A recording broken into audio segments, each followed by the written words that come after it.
Network সম্পর্কে আমরা জানি, বর্তমান সময়ে আমরা সবচেয়ে বেশি যেই নেটওয়ার্ক।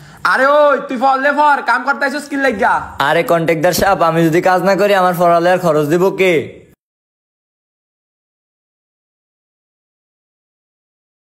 আমরা দিন তোর পড়ার খরচ। হ্যাঁ আমরা দিমু তোর পড়ার খরচ, তুই শুধু মনোযোগ দিয়া পড়।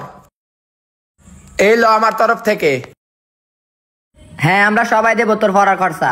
আপনাদের সবাইকে অনেক অনেক ধন্যবাদ আমার স্বপ্ন পূরণে সাহায্য করার জন্য। আচ্ছা, মন দিয়ে পড়ালেখা করবা আর তোমার স্বপ্ন পূরণ করবা। কোনো কিছু প্রয়োজন হলে আমাদেরকে বলবো, আমরা আইনা দিমু। আচ্ছা ঠিক আছে ভাই, আপনাদের সবাইকে অনেক অনেক ধন্যবাদ। আরে ওই মাস্টার, এই বোতলটি হালা দিয়ায়। টাকা কি দাওস? মারবি নিজের বাপেরে? এই বোতলটি একটা মারমু। দেখ কেলে যাই দেখি পড়ালেখা করে মদ, তাইলে এই পড়ালেখা চলে। এমন কন্ট্রাক্টর সাহেবরে কই দেব। এই নাও, আরো টাকা লাগলে আমারে বলবা, ঠিক আছে? আচ্ছা ঠিক আছে কন্ট্রাক্টর সাহেব। কন্ট্রাক্টর সাহেব, ওরা আর কোনো টাকা টুকা দিবেন না। কেন আরিফ, কি হইছে? আরে কন্ট্রাক্টর সাহেব, ওই টাকায় কোনো স্বপ্ন টপ্ন পূরণ করে না।